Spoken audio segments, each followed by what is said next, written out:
talking about the evolution of theaters. As you say, they get Nightwood and Ships and Eastern get from an artistic impulse that we must have this something. So the energy and the expertise to get a theater going is not necessarily the energy and expertise to maintain a theater over time. Absolutely, because as soon as you have a payroll, then your responsibilities change. You know, as soon as you have to meet, even if you've got 3 employees or 2 employees, even if one of the employees is yourself, you know, it's like, and also what happened in a place like Parsboro, which I think is very interesting, is that in the beginning we were just a bunch of hippies on the beach, basically, and nobody, it was like, it didn't really matter what we did because nobody depended on it, and it was just kind of, well, okay, you know, whatever. But then as the company grew, and as the other things in the community died out, that when I first went there, there was a mill, it was a mill town. They still milled lumber that went out on the ships.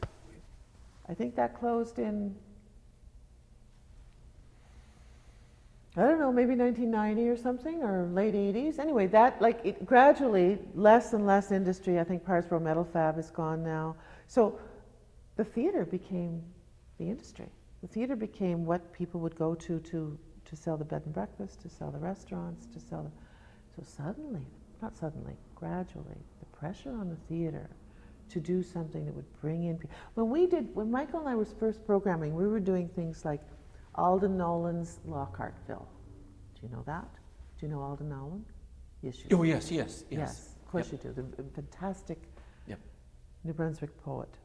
Very dark, comes from rural Nova Scotia, just like unbelievably dark story of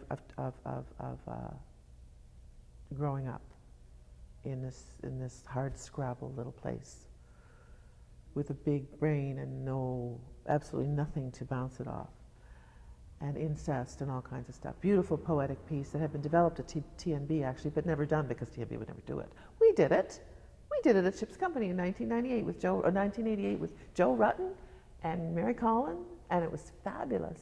What's the name of it again? Lockhartville. Lockhartville. Yeah, it's a really beautiful piece. Well, people were upset, some people, because of the subject matter, but yeah, we got away with it. We did Road to Mecca, we did all kinds of things because we thought they were good things. But gradually, as the community came to depend, now I don't know which came first, the shifting vision or the community, but I would remark that I come back and now the community is depending more and more. We can't do a Lockhartville because you won't fill the seats. We need to have those seats filled. We're waiting. Everybody's waiting from March 1st on. They want to see the season. They want to see, because they're so concerned about, are they going to sell this summer? And it's become all about selling. So our little theater company that was never about selling is all about selling. And that's changed, of course, the way the artistic directors have to deal with it. And I don't blame, it's sort of a gradual process. I don't think anybody's set out and said, we're just going to do commercial work now, or you have. It wasn't like that. It just gradually becomes that way. And then they have that they have to deal with which is a hard thing to fight.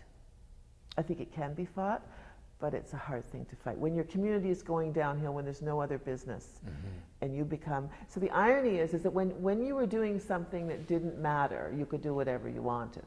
But then, that didn't matter to the community, but then, when you really matter to the community, then financially, then it's really hard to do what you want. You have to think about it's like having children. You have to think about them. Well, it's going to be good for the kids, right? I might like this, but you know. But it affects the programming in the end, which affects the energy of the theater, Absolutely. Which changes the nature of the and theater. Then it all and then becomes you go, well, about what's continuing. it for anyway?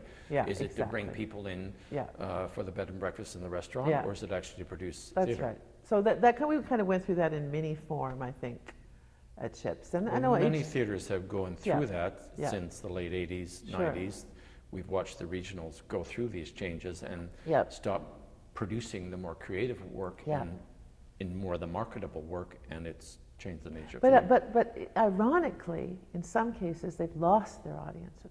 I actually think that's the theater is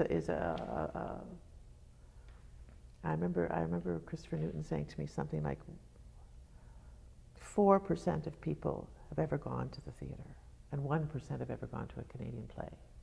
This was the statistic, maybe.